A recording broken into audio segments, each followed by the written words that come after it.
ഭദ്ര റൂമിലേക്ക് ചെല്ലുമ്പോൾ അച്ചു അവൻ്റെ ഫോണിൽ നോക്കിയിരിക്കുവാണ്. അത് കണ്ട് അവൻ അവൾക്കടുത്ത് ചെന്നിരുന്നു. കിണ്ണൻ മദ്യപിക്കൂലേ? അവൾ സംശയത്തോടെ ചോദിച്ചു. എന്താ നിനക്ക് അങ്ങനെ ഒരു സംശയം? അവൻ മുഖം ചുളിച്ചു. അല്ല, ഇവിടെ വെച്ച് വേണ്ടെന്ന് പറഞ്ഞതുകൊണ്ട് ചോദിച്ചതാ. നിഷ്കളങ്കമായി അവൾ ചോദിച്ചപ്പോൾ ബദ്രി അവളെ ചേർത്ത് പിടിച്ചു. അവളിലേക്ക് മുഖമടുപ്പിച്ചു. നല്ലോണം മദ്യപിക്കുന്ന കൂട്ടത്തിലാണ് ഞാൻ. എന്നിട്ടെന്തേ അങ്ങനെ പറഞ്ഞത് ശങ്കരനോട്? മറുപടിയായി അവളുടെ നെറ്റിയിൽ നെറ്റി മുട്ടിച്ചിരുന്നു. കുസൃതി ചിരിച്ചിരിച്ചു. ഒരിക്കൽ മൂക്കറ്റം കുടിച്ചപ്പോൾ എനിക്ക് കിട്ടിയതാണ് ദേ ആ തൊട്ടിൽ കിടക്കുന്നത്. ഉറങ്ങിക്കിടക്കുന്ന പാറക്കുട്ടിയെ ചൂണ്ടി ബദ്രി പറഞ്ഞു. അച്ചു മുഖം കുനിച്ചു. നീയും നന്നായി കഴിച്ചിരുന്നുവെന്ന് ബാക്കി പറയും മുന്നേ പിടച്ചിലൂടെ അവൻ്റെ വാ പൊത്തി. കിണ്ണനോട് അച്ചുവിന് പ്രേമാണല്ലോ. അവളുടെ കൈ തട്ടി ഫോണിലെ വീഡിയോ ഓപ്പണായി. അവളുടെ പഴയ കുറച്ച് ഫോട്ടോസും വീഡിയോസുമായിരുന്നു. അത് നോക്കിക്കൊണ്ടിരിക്കെയാണ് ബദ്രി കടന്നു വന്നത്. അച്ചു ചമ്മലോടെ ഫോൺ ഓഫാക്കി. ബദ്രി നോക്കുന്നത് കണ്ട് അവൻ്റെ താടിയിൽ പിടിച്ചു വലിച്ചുകൊണ്ട് അവൻ്റെ നെഞ്ചിലേക്ക് മുഖമമർത്തി. ആണോ? അച്ചുവിന് കിണ്ണനോട് പ്രേമാ? അവളെ ചേർത്ത് പിടിച്ചുകൊണ്ട് കുസൃതിയോടെ അവൻ ചോദിച്ചു. അവളൊന്ന് വിറച്ചു. ഞാനല്ല, ഫോണാണ്, എങ്ങനെയോ പറഞ്ഞൊപ്പിച്ചു. അപ്പോൾ നിനക്കെന്നോട്? ബാക്കി പറയും മുന്നേ അവളുടെ അധരങ്ങൾ അവൻ്റെ അധരങ്ങളെ പൊതിഞ്ഞിരുന്നു. അച്ചുവിന് കിണ്ണനോട് പ്രേമ. ദീർഘചുംബനത്തിന് ശേഷം കിതപ്പോടെ അകന്നു മാറി അവൻ്റെ കാതിൽ പറഞ്ഞു. അവൻ അവളെ ഒന്നുകൂടെ അവനിലേക്ക് വലിച്ചു ചേർത്തു. പ്രേമത്തിൻ്റെ നിറെന്താ അച്ചുസേ? അവൻ ചിരി അടക്കിക്കൊണ്ട് ചോദിച്ചു. അച്ചു അവനിലേക്ക് വീണ്ടും മുഖം അടുപ്പിച്ചു. അവൻ്റെ കണ്ണുകൾ അടച്ചു. അവൾ കുറുമ്പോടെ അവൻ്റെ ചെവിത്തുമ്പിൽ കടിച്ചിട്ട് ഇറങ്ങിയോടി. എടി! അകന്നു പോകുന്നവരുടെ പൊട്ടിച്ചിരി അവന് കേൾക്കാമായിരുന്നു. ഐ മിസ് യു മാളു, നീ വേഗം ഇങ്ങ് പോര്, കാണാതിരിക്കാൻ വയ്യടി. ശങ്കർ ഫോൺ ചെവിയോട് ചേർത്ത് അടുത്തിരിക്കുന്ന ഇച്ചുവിൻ്റെ തോളിലേക്ക് ചാരിയിരുന്നു. ഇന്നൊരു ദിവസമല്ലേ ഉണ്ണിയേട്ടാ, നാളെ വൈകിട്ട് ഞാൻ അങ്ങോട്ട് വരുമല്ലോ. വേഗം വന്നാൽ മതി. അത് കേട്ടു മാള് ചിരിച്ചു. ഇപ്പോൾ എവിടെയാ ഉണ്ണിയേട്ടാ? വീട്ടിലെത്തിയോ? 5 മണിയായല്ലോ. അവൾ സംശയത്തോട് ചോദിച്ചു. ഇല്ലടി, ഞാനിപ്പോൾ പുറത്താ. പുറത്തെന്ന് പറഞ്ഞാൽ കൂട്ടുകൂടിയുള്ള മദ്യപാനം വല്ലതുമാണോ? അവളുടെ ശബ്ദം കൂർത്തത് അവൻ അറിഞ്ഞു. ഹേയ്, അതൊന്നും അല്ല പെണ്ണെ, ചുമ്മാ വീട്ടിൽ ചെന്നാ നിന്നെ വല്ലാതെ മിസ് ചെയ്യും. അപ്പു ചുമ്മാ ഇവന്മാരുടെ കൂടെ കൂടാമെന്ന് കരുതി. ഗ്ലാസ്സിലെ മദ്യം നുണഞ്ഞുകൊണ്ട് സംസാരിക്കുന്ന ശങ്കരനെ കണ്ട് ഇച്ചു വാപ്പൊത്തി ചിരിച്ചു. ബദ്രിയും തൊട്ടപ്പുറത്ത് ഇരിക്കുന്നുണ്ടായിരുന്നു. ദേ ഏട്ടാ, ഞാനൊരു കാര്യം പറഞ്ഞേക്കാം, കള്ളുകൂടി വേണ്ടാട്ടോ. ഇല്ല മോളെ, അവൻ കൊഞ്ചി. എന്നാ ശരി. അവളൊന്ന് അമർത്തി മൂളിക്കൊണ്ട് ഫോണ് കട്ടാക്കി. അവൾ വിശ്വസിച്ചോടാ? ബദ്രി ചോദിച്ചു. എവിടെന്ന്? വിശ്വസിച്ചു കാണില്ല. നാളെ വന്ന ഒരു തിരിച്ചറിയൽ പരേഡ് ഉണ്ടാവും. അവൻ ചിരിയോടെ മദ്യം നുണഞ്ഞു. നിങ്ങളെ കൂടെ കൂടിയിട്ട് എത്ര നാളായി? രാമച്ചൻ അടുത്തിരുന്ന ബദ്രിയെ ചേർത്ത് പിടിച്ചു. രാമച്ചൻ്റെ ശിക്ഷണത്തിൽ ഒരു കുപ്പി ഒറ്റടിക്ക് കുടിച്ചു തീർക്കുന്നവനാ. ഇപ്പോൾ കണ്ടോ, ഒരു ഗ്ലാസ്സിൽ കൊടുത്തിട്ട് ഇപ്പോഴും നുണഞ്ഞുകൊണ്ടിരിക്കുക. എത്ര നേരമായി ആ ഗ്ലാസും പിടിച്ചുകൊണ്ടിരിക്കാൻ തുടങ്ങിയിട്ട്? ശങ്കർ ബദ്രിയെ കളിയാക്കി. കൂടെ ഇച്ചുവും രാമച്ചനും. പോടാ പോടാ, ബദ്രി ഗൗരവത്തോടെ പറഞ്ഞുകൊണ്ട് ഗ്ലാസ് ചുണ്ടോട് ചേർത്തു. കണ്ണാ, എനിക്ക് നിന്നോടൊരു കാര്യം ചോദിക്കാനുണ്ടായിരുന്നു. ഗൗരവത്തോടെ രാമച്ചൻ അവന് നേരെ തിരിഞ്ഞു. എന്താ രാമച്ച? എന്തിനാ നീ ഹരിയെ പിക്ക് ചെയ്യാൻ പോയത്? അത് വേണ്ടായിരുന്നു. പറയുമ്പോഴും ആ മുഖം ഗൗരവത്തിൽ തന്നെയായിരുന്നു. ഹരിയോടുള്ള സഹോദര സ്നേഹം കൊണ്ടൊന്നുമല്ല ഞാൻ പോയത്. നായനെ വിളിച്ചുകൊണ്ട് മാത്രമാ. അവൾ ഒറ്റക്കല്ലായിരുന്നു, പോരാത്തതിന് പ്രഗ്നൻറ്റും. വരുമോ എന്ന് ചോദിച്ചാൽ എങ്ങനെ പറ്റില്ലെന്ന് പറയാം. എന്നോടുള്ള വിശ്വാസം കൊണ്ടല്ലേ അവൾ വിളിക്കുന്നത്. അവൻ ചെറു ചിരിയോടെ പറഞ്ഞു.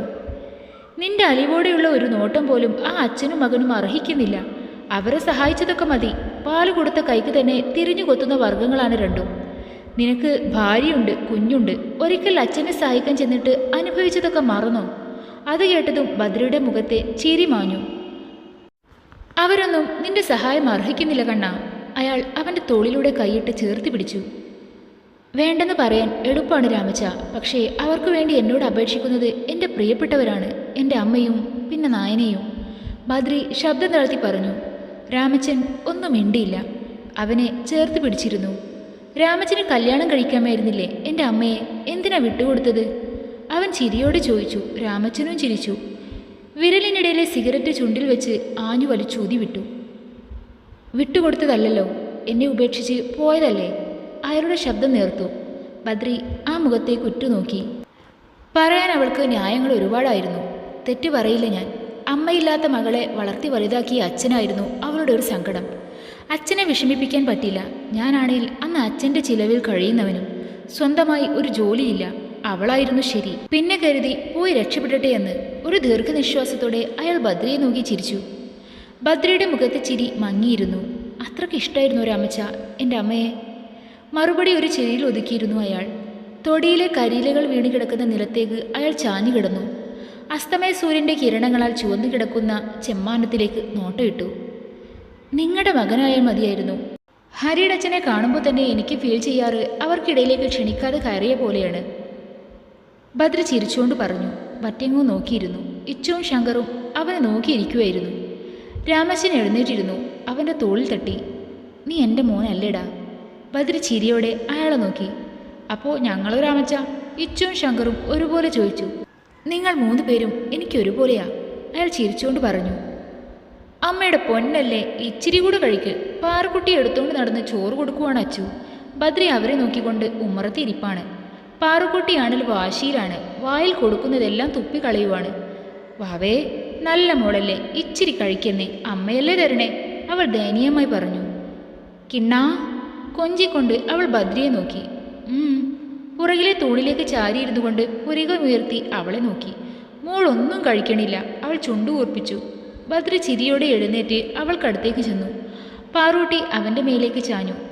എന്തിനാച്ചയുടെ പാറുക്കുട്ടിക്ക് ഈ വാശി? മോളെ കൊഞ്ചിച്ചുകൊണ്ട് അവൻ ചോദിച്ചു. പാറുക്കുട്ടി ചുണ്ടു പിളർത്തിക്കൊണ്ട് അവനെ നോക്കി. പിന്നെ അവൻ്റെ മുഖത്ത് ഉമ്മ വെച്ചു. പാറുക്കുട്ടിക്ക് അച്ഛ മാമു തരാലോ. അച്ചുവിൻ്റെ കയ്യിലെ പ്ലേറ്റിൽ നിന്ന് കുറച്ചെടുത്ത് അവൻ കുഞ്ഞിൻ്റെ വായിൽ വെച്ചു കൊടുത്തു. അനുസരണയോടെ കഴിക്കുന്ന കുഞ്ഞി പാറുവിനെ കണ്ട് അച്ചു കണ്ണു മിഴിച്ചു.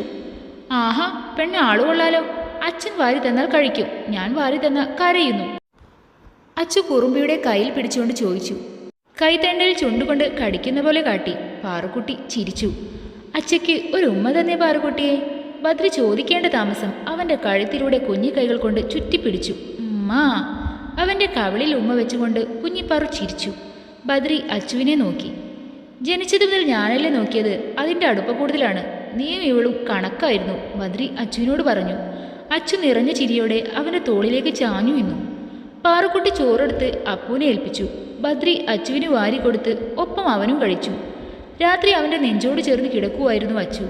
ബദ്രി അവളുടെ നെറുകയിൽ തലോടിക്കൊണ്ട് മച്ചിലേക്ക് നോക്കി ഓരോന്ന് ആലോചിക്കുമായിരുന്നു. ഇടയ്ക്ക് അവൻ്റെ അധരങ്ങൾ അവളുടെ നെറുകയിൽ പതിഞ്ഞുകൊണ്ടിരുന്നു.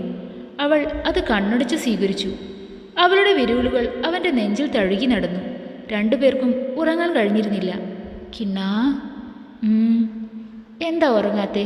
മുഖമുയർത്തി അവൾ ചോദിച്ചു. അവൻ ഒന്നുകൂടെ അവളെ ചേർത്ത് പിടിച്ചു. അവളുടെ നെറ്റിയിൽ കവിളമർത്തി കിടന്നു. തൊട്ടിൽ കിടന്ന പാറുക്കുട്ടി ഒന്ന് ചിണുങ്ങി. അച്ചു ധൃതിയിൽ എഴുന്നേറ്റ് മോളുടെ അടുത്തേക്ക് ചെന്നു. മെല്ലെ തൊട്ടിലാട്ടി. പുറകിലൂടെ 2 കൈകൾ അവളെ ചുറ്റി വരിഞ്ഞു. അവളുടെ ശരീരം ഒന്ന് വിറച്ചു. കഴുത്തിൽ അവൻ്റെ ചുടു നിശ്വാസം പതിഞ്ഞു. അച്ചു. അത്രമേൽ ആർദ്രമായ സ്വരമായിരുന്നു അവൻ്റേത്. അവളുടെ ശബ്ദം വിറച്ചു. അവളുടെ കുഞ്ഞു ശരീരത്തെ അവൻ അവനിലേക്ക് അമർത്തി വെച്ചു. ഇനിയും വയ്യാടി, നമുക്ക് ജീവിച്ചു തുടങ്ങാം. അവൻ്റെ ചുണ്ടുകൾ അവളുടെ ഇടം തോളിൽ പതിച്ചു. അച്ചു ഒന്നും മിണ്ടാതെ നിന്നു. പിന്നെ എന്തോ ഓർത്ത പോലെ ബദ്രി അവളിൽ നിന്ന് അകന്നു മാറി. തല താഴ്ത്തി ബെഡിൽ ചെന്ന് കിടന്നു. അച്ചു അവനെ നോക്കി. പിന്നെ അവൻ്റെ അടുത്ത് ചെന്ന് കിടന്നു. കണ്ണിന് മുകളിൽ കൈ വെച്ച് കിടക്കുന്നവനെ നോക്കി ചെരിഞ്ഞു കിടന്നു. അവൻ്റെ കൈയെടുത്ത് ചുണ്ടോട് ചേർത്തപ്പോൾ അവൻ അത്ഭുതത്തോടെ അവളെ നോക്കി. അച്ചു അവൻ്റെ കവിളിൽ കൈ ചേർത്ത് വെച്ചു. അവൻ്റെ നെറ്റിയിൽ ചുംബിച്ചു. എനിക്ക് കൊതി തോന്നാ കിണ്ണൻ്റെ ഭാര്യയായി ജീവിക്കാൻ, സ്വബോധത്തോടെ എൻ്റെ കിണ്ണൻ്റെ ഭാര്യയാവാൻ. അവൻ്റെ കണ്ണുകളിലേക്ക് നോക്കി അവൾ പറഞ്ഞു. ബദ്രി അവളുടെ കവിളിൽ കൈവച്ചു. നിറഞ്ഞ ചിരിയോടെ അവളിലേക്ക് അമർന്നു. ചുണ്ടുകളിൽ മൃദുവായി തുടങ്ങി ഭ്രാന്തമായ ചുംബനം. പാതി അടഞ്ഞു കിടന്ന ജനവാതിലിൽ കാറ്റിൻ്റെ കുസൃതിയിൽ ചേർന്നടഞ്ഞു. ബദ്രിയും അവൻ്റെ അച്ചുവും അവരുടേതായ ലോകത്തായിരുന്നു. മനസ്സറിഞ്ഞ് തൻ്റെ പാതിക്ക് സ്വയം സമർപ്പിക്കുന്നതിൻ്റെ ലജ്ജയിൽ അവരുടെ മുഖം ചുവന്നു. നെറുകയിലെ സുന്ദൂരത്തേക്കാൾ ചുവപ്പായിരുന്നു നാണം കൊണ്ട് ചുവന്ന അവരുടെ കവിളിന്, അവൻ ചുംബിച്ച് ചുവപ്പിച്ച ചുണ്ടിനും. പൂത്തിളങ്ങി നിന്ന മുല്ലച്ചെടിയെ പുൽകുന്ന കാറ്റായിരുന്നു അവൻ. അവനിൽ അവളുടെ ഗന്ധം നിറഞ്ഞു നിന്നു, അവളിൽ അവൻ്റെയും. ശ്വാസനിശ്വാസങ്ങൾ 4 ചുവരുകൾക്കുള്ളിൽ ഒതുങ്ങി പരസ്പരം കെട്ടിപ്പുണർന്നവർ പ്രണയം പങ്കുവച്ചു. പൂർണ്ണ സംതൃപ്തിയോടെ ബദ്രി അവളിലെ പെണ്ണിനെ സ്വന്തമാക്കി കിതപ്പോടെ അവളിലേക്ക് ചാഞ്ഞു. അച്ചു കിതച്ചുകൊണ്ട് അവനെ ചേർത്ത് പിടിച്ചു. ബദ്രിയുടെ കൈകൾ അവളുടെ അടിവയറിനെ തലോടി. വയറിൽ പതിഞ്ഞു കിടന്ന സ്റ്റിച്ച് മാർക്കിലൂടെ അവൻ്റെ വിരലുകൾ ഓടി. പ്രണയത്തോടെ ആരാധനയോടെ അവളുടെ നെറുകയിൽ ചുംബിച്ചു. ബദ്രി അവളുടെ മുഖം നെഞ്ചോട് ചേർത്തി വെച്ചു. ഉറങ്ങിക്കോ, മെല്ലെ അവൻ അവളെ തട്ടിയുറക്കി.